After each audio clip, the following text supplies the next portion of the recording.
And the stream is live, and welcome back to the World of Pets podcast, guys. We are very, very pleased to have a special guest here tonight with my co host, Anthony. But first, I'll give you our sponsor. That's debspets.com. That's DEBSPETS.com, where we found some very wonderful nutritional supplements that are mushroom based for animals and humans. And there's a full line of a bunch of wonderful things, some healthy foods, all kinds of stuff. So go to debspets.com to get more information.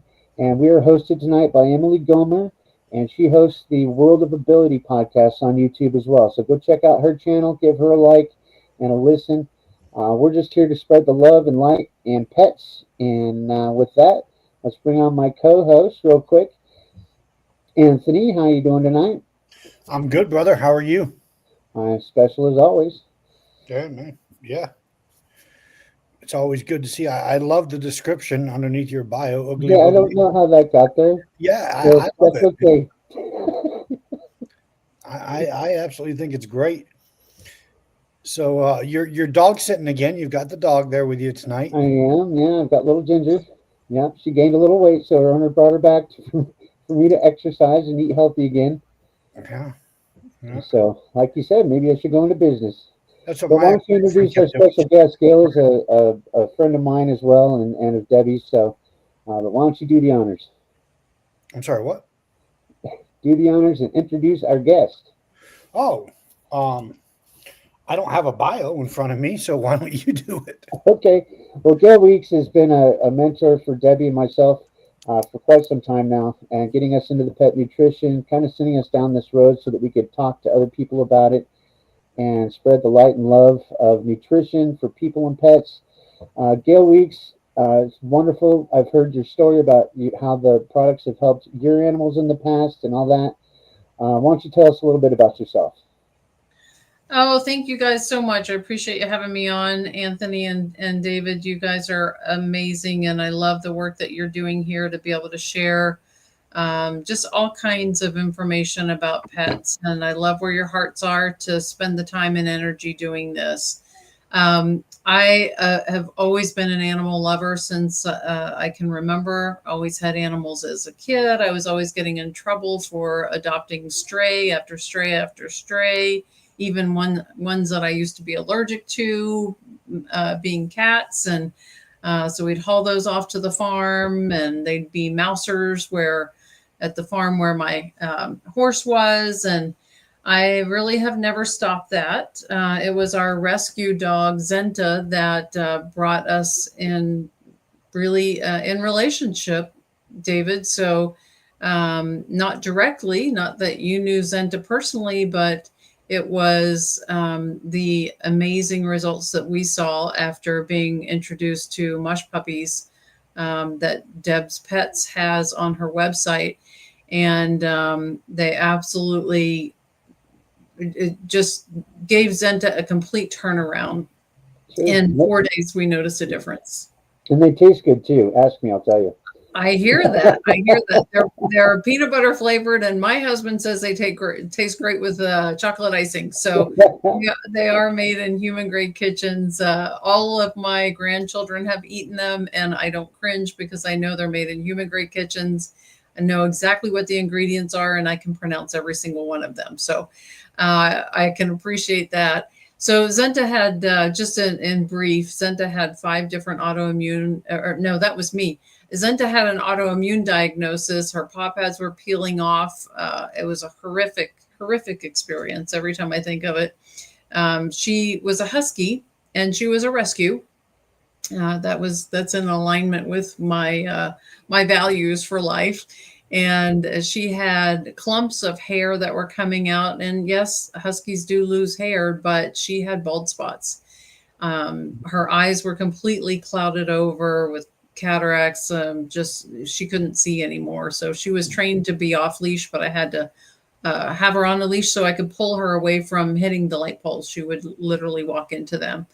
So in 4 days of at 14 and a half years old, and we had her scheduled to be put down. The vet said she's on so many medications I can't prescribe any more. And you can either just wait till her organs give out, her liver gives out, or you could relieve her of her miseries now. So we weren't prepared for that. We didn't do it at the moment. We scheduled a few days out and took her home. We said whatever she wants, she can have. And we were giving her watermelon and hamburger and whatever it was that she, or all her favorite things. And I put a post out on social media. There are some good things about social media. And a friend came over and said, "Do you mind if we see Zenta?" And I, sure, of course, you know. And my husband and I were basket cases at the time, just knowing that her days were numbered. And they gave us these incredible biscuits called Mush Puppies from Deb's Pets, so that you can find them there. And in 4 days, Zenta loved them, just like David does. And she kept gobbling them up. We're like, hey, she can have whatever she wants. We're not into mushrooms, but you know, if she likes them, she can have them. In 4 days, this girl that hadn't been on the couch in over a year and a half jumped on the couch. My husband yelling at me to come see. I'm yelling at him for putting her on the couch because I'm like, she has bridging of the spine. Her back doesn't even bend. It's very painful. We could only pet her on her neck and her head, and couldn't even touch her anywhere on her body other than that, or she would wince and ki, even in anticipation of the pain. And he was petting her from head to toe, and we just couldn't believe it. So needless to say, we got more mush puppies and we canceled the appointment. Zenta lived another 4.5 amazing years, far better quality of life than she had had the previous 4 years. So she was nearly 20 when she passed, and it really woke us up. And so we spent a lot of time spreading the good word and helping others find out, know, and experience that there are natural ways of being able to balance our bodies and give our bodies what it needs so that our bodies can take care of themselves, whether it's us or animals.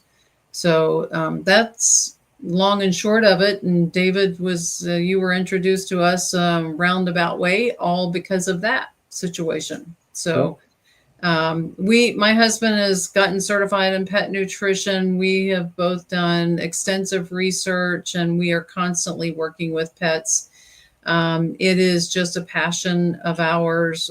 We work with a lot of people because when I saw the amazing results with Zenta, especially in such short time, I started asking for it, and knowing that I could have them in the biscuit form, but I started asking for them in people form, human form, because Zenta had an autoimmune, but I had 5 diagnoses, and I'd been on medication ever since I was 21 and probably needed it for 5 or 6 years before that. And we finally got it for humans on the same site, and it's called Enforce if you happen to go to Deb's site there. And I am pharmaceutical free for almost 2 years now, and I feel absolutely amazing. Wow, that's awesome. Yeah, just doing my best to help everybody know, as many people as I can touch and as many people as are open to it, that there is an amazing way to be able to give our bodies what it needs without any side effects whatsoever. That's great. Where do you live currently, Gayle? In Las Vegas, or Henderson, Nevada. Yep. It's not the best time of year to be in the Mojave Desert, but Yeah, we that's what I was just about to ask. We're having to deal with, the heat here. We reached a scorching 78 degrees in Colorado oh, Springs goodness today. gracious. Goodness gracious. Yeah. I hope you can make it through this hard time for you. My gosh. We had 106 today, official temperature. But if you're in your car and driving down the road, it's much hotter than that. We know we're in for it for a few months, and we just do what we can, and then the rest of the year it's like living in paradise. So I'm in the Sonoran Desert. There is no time of the year where it's paradise here. It's always just hot or I Hella got Hot. to. Those are the only two I, seasons we have here. We got up to 101 today. are you And in Arizona? yes, I'm in southern Arizona, out in the Sonoran Uh-huh. Desert.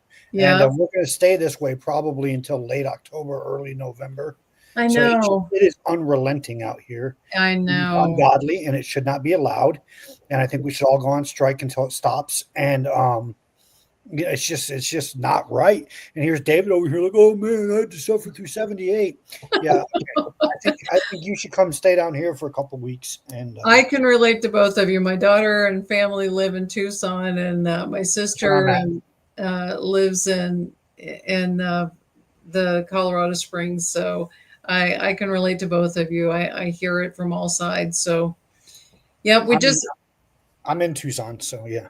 yep. Everybody has every place out there pretty much has something that they deal with, right? That's not so pleasant at some point in time of the year. So, um, I we just have to know what it is and buckle down and get through it, and then enjoy the rest of the season, whatever that season is for you that you enjoy the most.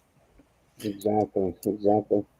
So Well, Zenta, let's talk so about how amazing these mushrooms actually are. Because according to the Google machine, the average life expectancy of a husky is about 14 years. And you said that she was 14 and a half years when she began to have these issues. So not only did she outlive, due to the mushrooms, did she outlive her life expectancy, she lived another 4.5 years on top of that.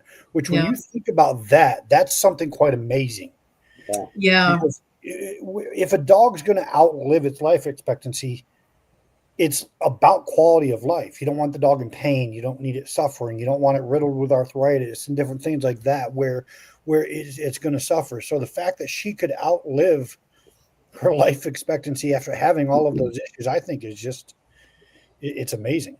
Yeah, Anthony, that's an interesting point that you bring up, because that is one of the longer life expectancies that you'll find out there, probably for a dog that size. A large breed, yeah. I mean, as many sites that come up on Google, that's probably how many different ages that you'll get.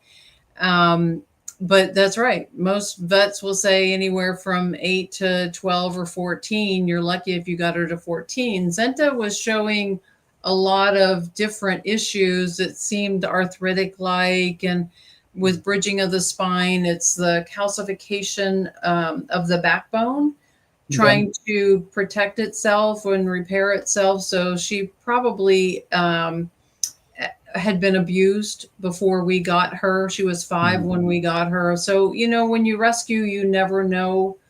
You don't always know. Most of the time, we don't know what exactly the dog has experienced, what you're getting into.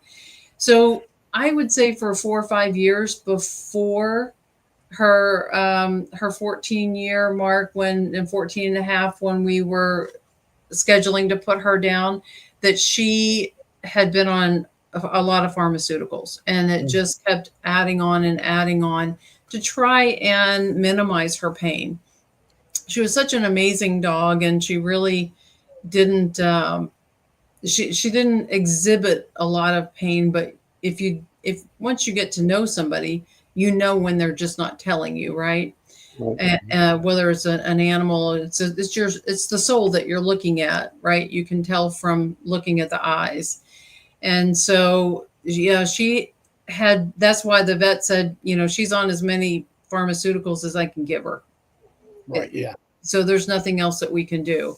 Now, the interesting thing is that my husband has done an extensive research on this, is that if you go back to books, veterinary books in the 50s and 60s, even some in the 70s, the average age of a dog her size, a larger dog, was 18 to 21.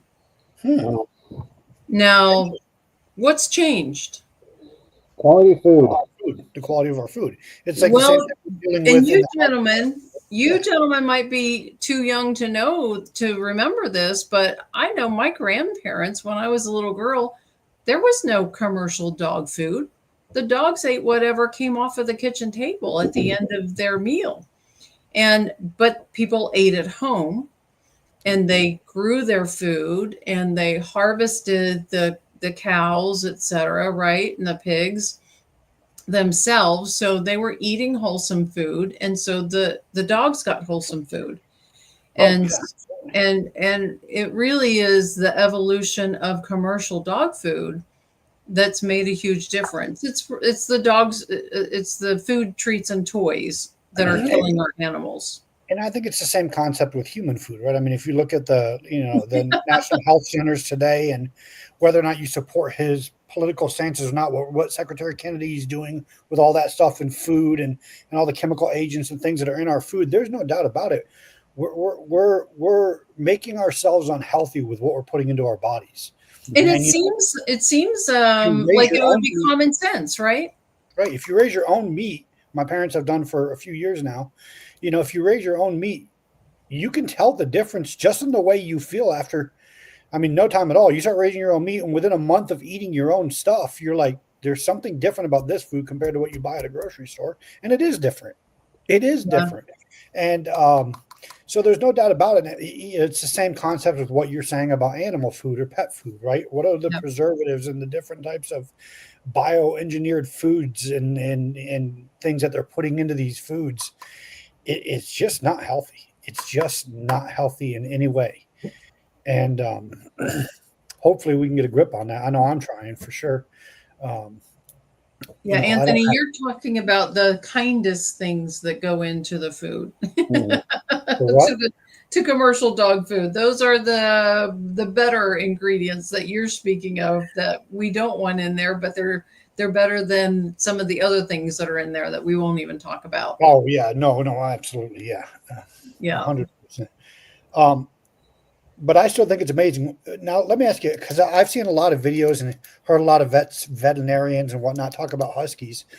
Huskies are an interesting breed. They say that if you think you're ready for a husky, don't get it until you know you're ready for a husky, because Nobody huskies would are, ever have a husky then. oh man, huskies are a breed all their own.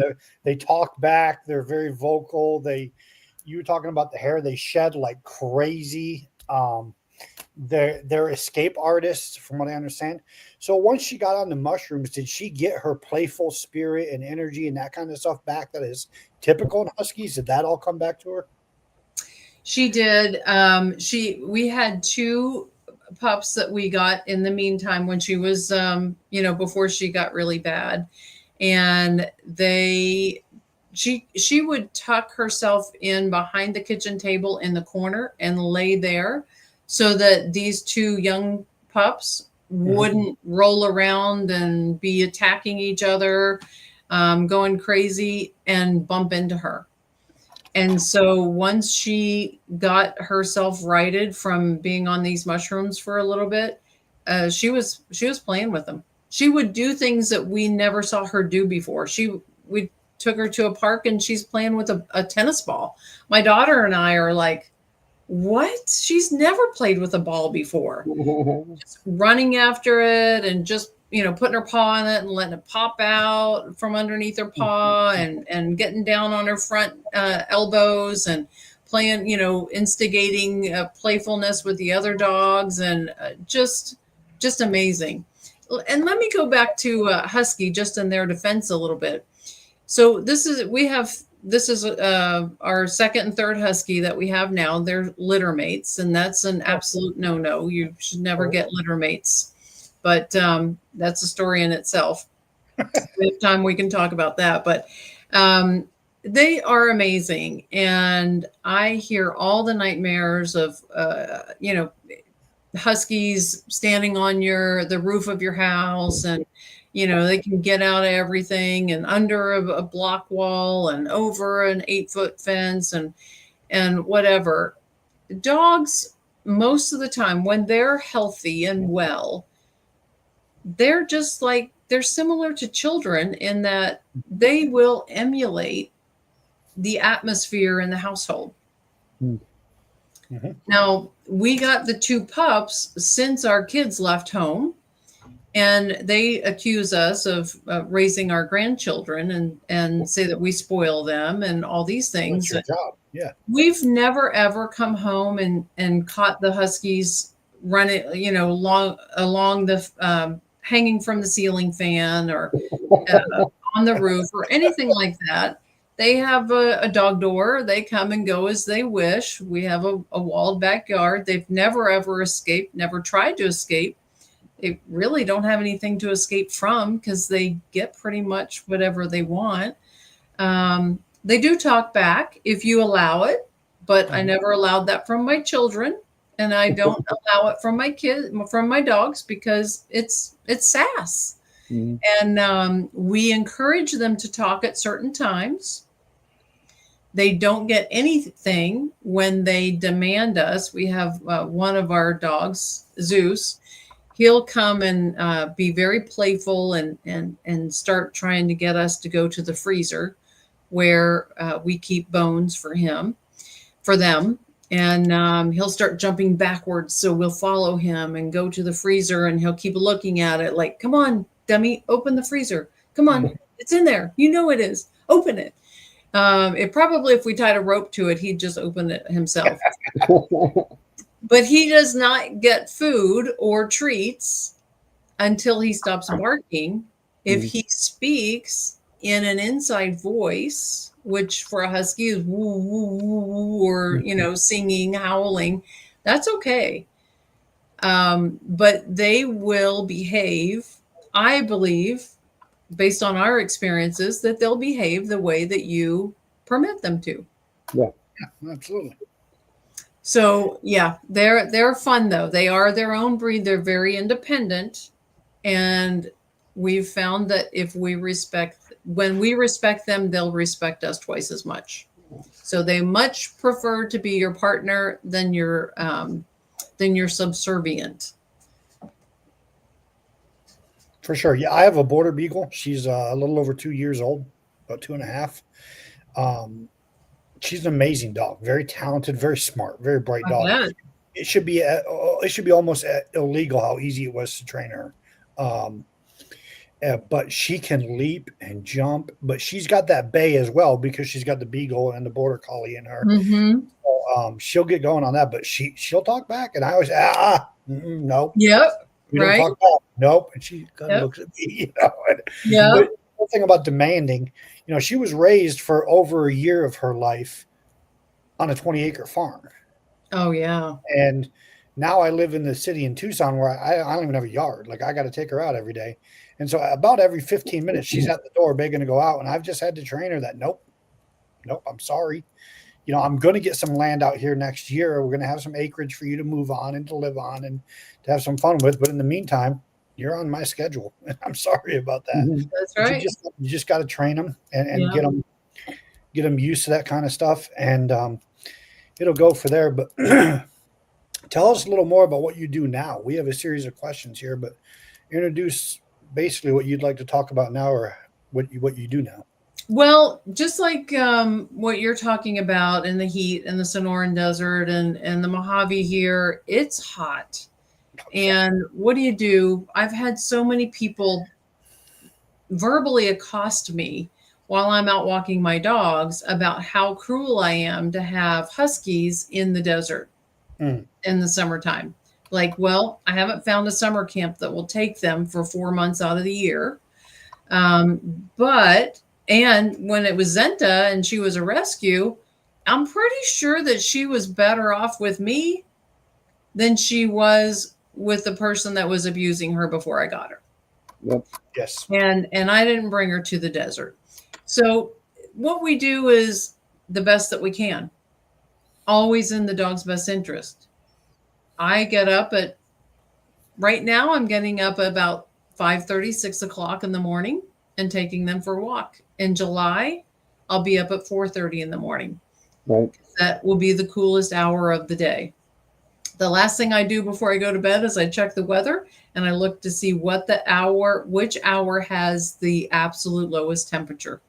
And that's when I take the dogs out. There will be some time in July that I'll wake up in the morning and it'll be 90, 92. Yeah. That's the coolest part of the day. So what do? I know people say, put your hand on the concrete before you have your dogs go out. I don't think that's enough. I put my bare feet with all of my weight onto the concrete because my weight is going to get me more heat that would be there than just my hand on the very Right. light surface. Yeah. Yep. And it really, to me, it's that critical living in the desert and not having moisture to evaporate that heat off. Right. So there will probably be maybe a total of a week or two that I won't take my dogs out for a walk this summer because it will just be too hot. If I take them out, I will put them in the car and drive them down the street to a park that's grassy and give them a little bit more space to run. We have a grass backyard, so they always have access to outside. Interesting thing too. What is this grass you talk about? We don't have that in Tucson. I know.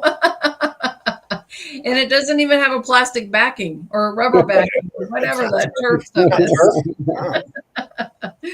We do spend a lot of money on water. So it's worth it to me because it keeps our home cooler as well.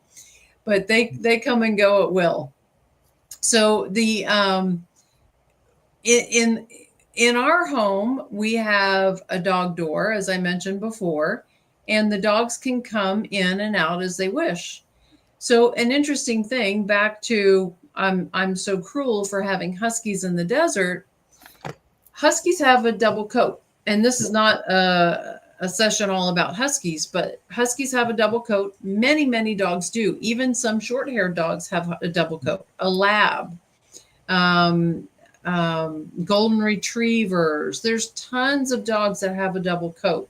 They don't have to be a long-haired dog to have a double coat. I don't know. Beagles may have a double coat as well. That would be. I think she's got more of the border collie fur. She doesn't have a double coat. So yeah. There's not. So that double coat acts as huskies can be in minus 70-degree temperatures. Right. Because that double coat is insulation for them, and their guard hairs are the colored hair that's on top that protects them from dirt and ice and things like that. It's a slicker, sleeker hair than underneath, like the down of a duck is like their undercoat.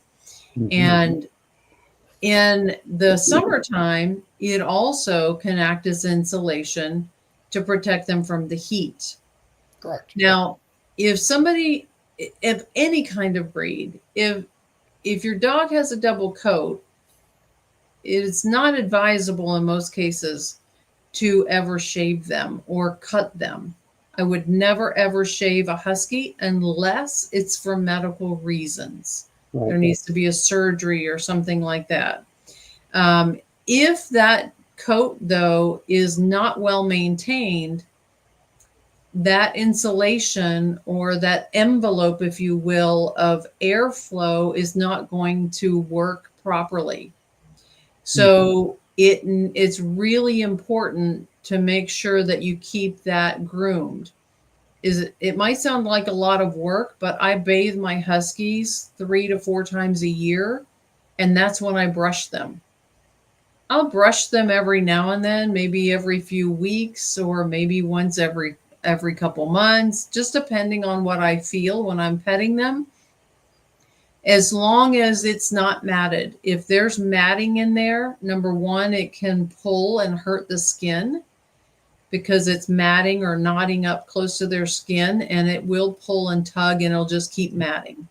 Mm-hmm. If it is really important to brush them properly, and there's a way to do that. It doesn't have to be done by a professional groomer. If you have a professional groomer and you can afford that and that works for you, that's great. I have always preferred to bathe my own children and take care of their hygiene needs myself. And I do the same with my dogs because I think it's bonding time. So they learn to trust me more. They start to enjoy it. And listen, my male right now, it took 2 years for me to be able to bathe him and groom him so that he trusted me. He just wasn't going to have anything to do with it. So it's just patience and taking time and not forcing it, just doing it on his terms a lot so that he did learn to trust me. But it's good protection. There's so many things that we need to watch for, though, in the heat. And that's just one of them. But just to give you an idea, it'll be 115 here for a few weeks, and maybe 3 or 4 even. And during that time, my huskies will go outside and lay in the sun 3 to 4 times a day for about 15 to 20 minutes each time. And I'm not making them do that. They have a dog door. They choose it. And I believe that it helps them to their bodies to moderate their temperature. And they also are getting vitamin D out of that. Right. It's not touching their skin. That's where we make vitamin D when that sun hits our skin and we're perspiring. Dogs are going to perspire from their mouth, nose, mouth, and from the paw pads, because their skin doesn't have pores like ours does. Right. And so it doesn't evaporate there. So if your dogs are hot, the first thing to do is get water on their paws and get water on in their mouth, or at least close to their mouth. They don't have to be drinking it immediately. But room temperature water really is going to be the best. Mm-hmm. A lot of people think ice water, but that can be shocking to the system. I don't know if you guys have had that experience where you're hot and you've been exercising, running, whatever, cycling, and it really is not that appealing to just guzzle ice water. Well, actually, there's a study done on it, and even in people, which is real important because, especially for you guys, I love cold drinks. I love icy drinks here, but there's not such a contrast of temperature. But when I get up and I go for a hike up in the mountains or something, and we get up into the 80s up there, and it's, we're thirsty, and that cold drink sounds really, really good, and you go to drink it, you can actually feel a cramping on its way down. Well, that actually is a reaction to the muscles near your heart. So that's very important to know that, room temperature is probably the best if you're thirsty, and if you're just looking to refresh and have a sip or two, then have a nice drink or something like that. But yeah, room temperature water is definitely the healthiest for animals and people. Absolutely. If you want to put an ice cube in there every now and then, or you wanted them to have an ice cube because they like to play with it, that's a different story, but 100%. And while we're talking about water, also is every single day we should be taking up their water, dumping out whatever's left, and completely cleaning their inside of their water dish. There's bacteria that's going to grow and build up on the underneath of that water inside of that bowl. And we need to do them that favor of keeping them healthy and keeping that cleaned up every single day. Yep. My dogs we don't have the best quality of water here, in my opinion. So my dogs get reverse osmosis water also. Well, that's good. I don't even know how to do osmosis, let alone reverse osmosis. So. You go all the way to the right and then backwards. But maybe if I knew what osmosis was, I could do it in reverse, but I don't. It's better if you stand on your head when you're reversing it, though. Oh, okay. Yeah, I don't do that anymore either. So. Yeah, so paw pads, keep the dogs off of the heat, and make sure that they're hydrated. If you've been out too long or the dogs have been overly active, I try not to keep mine running very much. Yeah. And going crazy in the heat of the summer either. Kind of keep them a little bit calmer. But if they start to get a little lethargic, or they're looking to lay down and it's in the grass or wherever we are, in the rocks or the dirt, and we're out on a walk, then I know that it's too long for them or it's too hot for them. So you want to watch for things like that too, and those are indicators that you need to call it off and get them inside. Yeah, you said Sure. that the hottest part, you take them out, early in the morning, in the earliest part. But how often during the hot months do you take them out? Is it just the once for a walk? If it's Yeah, really and hot, yeah, I only take them out in the early morning in the summertime. That's it. And typically we're out for an hour or sometimes a little more. But the thing about it, and you can relate to this, I'm sure, Anthony, is that after the sun goes down, that doesn't cut it in the desert Mhm. no, oh no, no, no. because the heat is still there. There's It's going to be no. trapped, especially in the darker surfaces like blacktop. The Mhm. other danger with that is the animals that are the cold-blooded animals like reptiles that are going to be warming on those warmer surfaces. If it's too dark, you got to watch out for them too, and you don't want to get your animal tangled up with those either, like Yeah, snakes yeah, and that's a good point. Yeah. Gila Yeah. monsters and things like that that are going to be out there warming. Yeah, but it takes the whole night for that heat to evaporate off of that Oh, surface. absolutely, yeah. Yeah, to release. So, what are some signs that you begin to look for to figure out if your dog is overheating or heading for a heat injury? Like, what kind of things are you looking for? Well, if they're getting dehydrated, you'll oftentimes they'll get a dry nose. Their nose will be hot, dry. They're either drooling, like huskies don't drool. So if they are drooling, then there's a problem. Or if there's nothing, if they're panting and there's even off of their tongue, or panting excessively, their eyes look like they're starting to pop out of their head, or you're seeing a lot of redness in their eyes. If their gums are turning red or blue, depending on the breed of your dog and its coloring already, those can all be signs of dehydration and extreme stress. So you want to get them in and cooled off. Do you think there's a particular threshold that you might think to, run them into a vet real quick for a quick checkup just to make sure they're not overheated? Any signs like that? I wouldn't run right to the vet, and I mean I know my dogs. If there's a dog that your own dog and you feel like it's pretty extreme, by all means, if the advantage that you can have with the going to the vet is you could get an IV into the dog and get them revived quicker Hydrated. if they are dehydrated. I Okay. know my dogs well enough, and we have a pattern. I know where they're going to be able to get water along the way as we're taking our walk and those kinds of things. So I don't I haven't encountered that. If I'm going to go on a hike, it's not going to be in the summertime, Right. not in the desert. So I'm not even worried about taking water with me or anything, because I know where the watering holes are and the places that I'm taking my dogs. um, of course, if I'm going on a hike, I'm going to have water for all of us. But I'm just not going on a hike in the summertime in the desert. It's not happening. Yeah, I'm not either.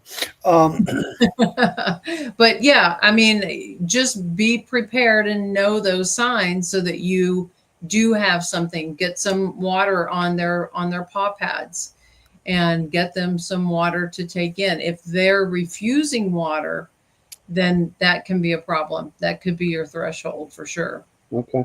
Now, what about like my dog can't? She won't wear them. But what about things like shoes for their paws, or what other type of things do you recommend to protect dogs from hot pavement?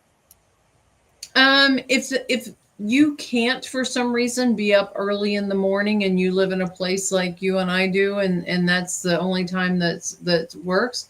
Yeah, I have some neoprene rubber soled. They look like all-terrain vehicle kind of tires on the bottom of their feet.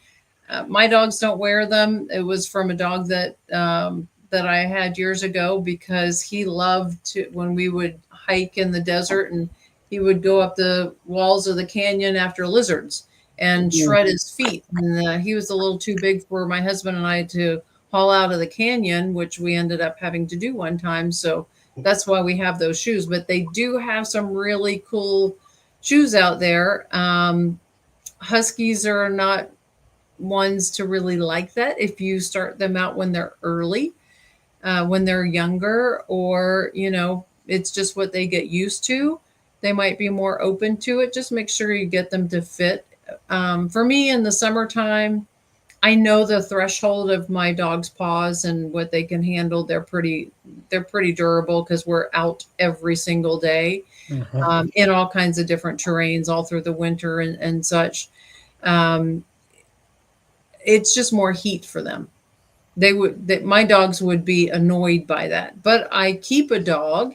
I do some dog sitting. I keep a dog that's um, a doodle, and she stands there and holds up one paw at a time and waits for her shoes to be put on, because she's just a much more delicate dog, and that's how she's raised also.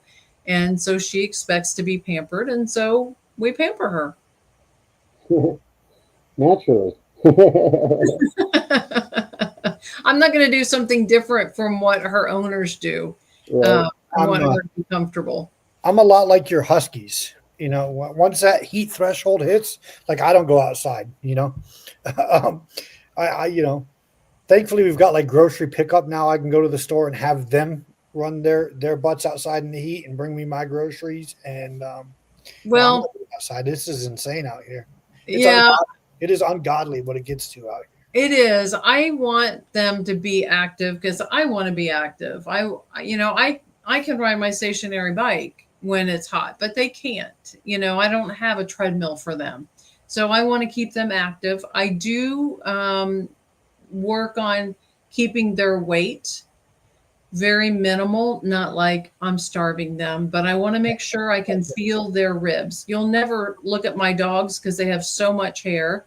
You'll never look at them and think, "Oh my gosh, she's starving them." You would never see that, right? But I can feel through their hair and I can feel their ribs, not that they're emaciated underneath, but I want, just like me, I feel much better when I'm a little lower in my weight in the summertime to deal with the heat. And I know that my dogs are going to be able to handle it better too. And it's less work on the heart as well. So their organs are going to be able to stay in top shape far better if their weight is intact. I let them pick up, a couple pounds over the winter time because they like to lay outside in the cold. It'll be 30, 40 degrees and they're laying out in the grass. I have to make them come in to go to bed. That And sounds David's like going, that's winter time? it makes a huge difference. I mean, even in people, just to lose that weight, to have it off during the summer makes a big difference. I've gone through a huge weight loss thing myself, but I always noticed that even when I had Peyton's dad, Duke, he was the long-haired dachshund, that he would like to fluff up during the winter, and then he'd like to run it off during the summer. And he'd slim down. That was just his natural cycle. His eating habits didn't change. His activity level did though. And Yeah, that was the big difference, was the activity level, and it was totally natural. So absolutely. Yep. Any other questions? Oh, there's my two brother and sister, Zeus and who? Zeus and Stormy. Stormy. Wow, look at that. I Yeah. do like huskies, yeah. Yeah, they're litter mates. And quickly the story is that You guys do have grass out there. That's impressive for the desert. Yeah. We had an American Eskimo that kind of raised Zenta and taught her how to be a dog inside because she'd never spent any time inside when we got her. And once he passed, Zenta was very sad for about 6 months. And our son went and got Stormy. And he said, he told me that there was another dog, a brown dog there that he chose against that one. And I said, well, I think you should go back and get that brown one for me because maybe it would lift Zenta's spirits. Sure. And we didn't live together. He was, an adult and lived off on his own. So he had Stormy, he'd bring her over for the weekend when he was working a lot, and then we got Zeus, and then he said, "Okay, I'm moving. I got to go to Denver, and we can't have a dog." And so we said, "Oh gosh, we did our research. We knew we weren't supposed to do it, and we did it anyway." We said we can't split them up because they spend time together, and we want them to be playmates. So we took her on too. How old are they? They're 9. Okay. And they act like pups. They're mushrooms on every day. Got to have their mushrooms. So people say, "Oh, they're high prey driven dogs. You can never have them with cats or small animals." Now, if the cat was outside, they would go after it, but not their own cat. And the cat's 14. Oh, nice. Oh. Does You she give eat the cat puppies mushrooms as too? well? What was that? Do you give the cat mushrooms as well? Yes, absolutely. Absolutely. She gets mushrooms. Yep. Okay. And a little funny thing is she thinks she's a husky. So when I get the dogs food, they get their crunchies from Deb's site also. And she comes for hers when I call the dogs. So I put about 5 or 6 little dog kibble on the floor for her. She comes and eats them, and then she walks away. Love it. Yeah. So, yeah.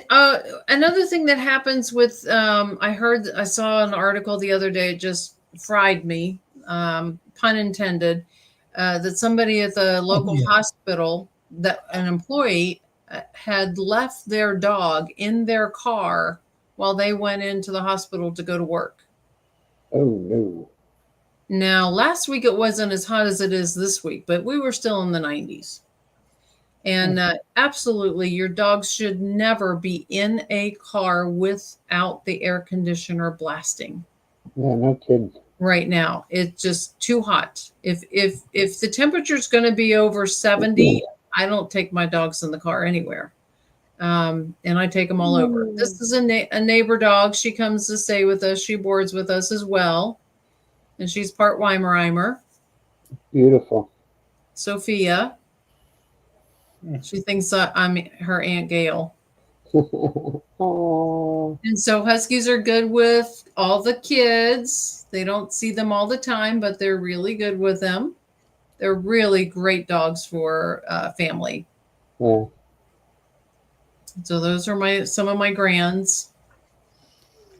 Oh. And more. And all ages, even my mom.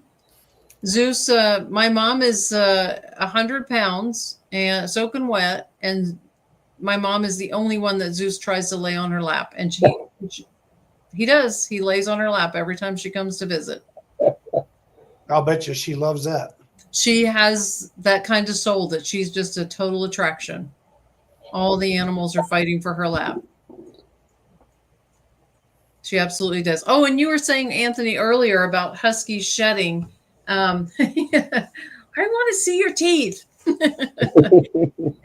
Thank you so much, Emily, for showing those.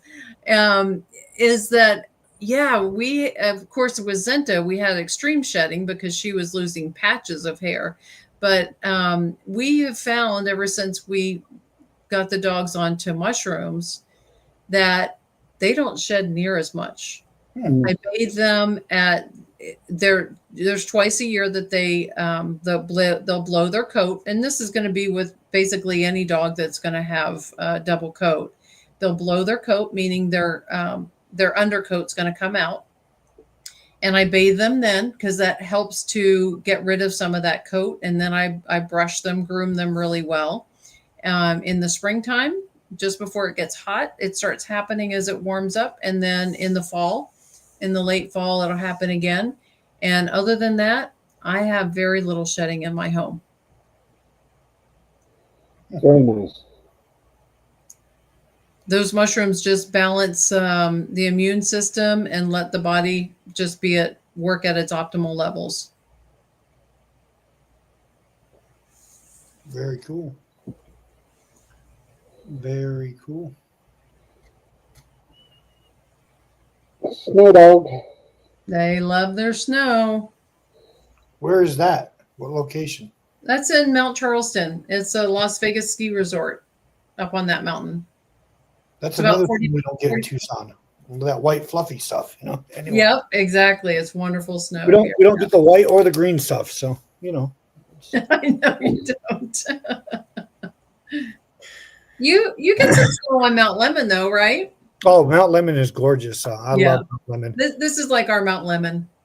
I grew up in the Northeast, so I do like the weather to be cooler. Uh-huh. I mean, I like it like borderline, like just cold enough that you don't have to wear deodorant, but not to where your bones will freeze. So, I do like it right on that line. So, Yeah, I gotcha. It's nice to be able to drive there and then leave it without having the cinders and salt and all that kind of stuff too. yep. That's my Zeus. That's it, gentlemen. Do you have any other questions for me? No, that'll do it, man. We really appreciate you, Gail. Can't wait till next time for sure. Absolutely. Yeah. Anthony, any last words before I close us out with sponsors? No, not before the sponsors. No. Okay. Gail, did you want to plug anything before we go? No, just the things I've talked about already. They're all on Deb's site. There's food, there's treats, there's for dogs, cats, horses. People are giving the human capsules, breaking those open, giving them to chickens and having better eggs than they've ever had before. I cannot say enough about the mushrooms that are on the site, and they're on there for humans as well. So check out the Deb's Pets website and just enjoy all natural, absolutely feeling your best every single day. And everyone in the household should be taking them, in my opinion. Yep. And there's no interference with any kind of pharmaceuticals whatsoever. That's a good thing. I try and avoid them like the plague. Like every time I tell my doctor all the stuff that I'm taking to try and get over my issues, he's like, well, sounds like you're going in the right direction. Yep. Well, as always, we just want to say that we are here for you. If you're out there and you're feeling alone, you're feeling dejected, you're feeling whatever, please reach out to us. We'd rather have a 3 a.m. conversation with you than to hear about you a couple hours later on the news. So please feel free to reach out. We would love to talk to you. Get a hold of us in the comments, and we'll have a conversation with you. And on a side note, I'd like to say happy 250th anniversary to my beloved U.S. Army and this weekend. So close us out, David. All right, we'll do. Happy Thanks again, Father's everybody, Day. for joining us. Thank you. Gail, so much fun to always see you. Anthony, you're a goofball, and I love you. And I just love working with you so much. So with that, I'm going to thank Emily Gomer again for hosting us. You can find her on the World of Ability on YouTube.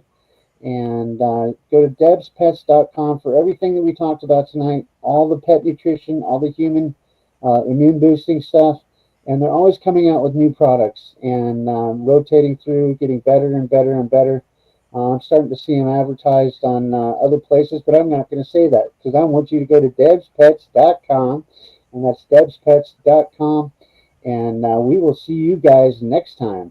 Have a blessed day. Thank you.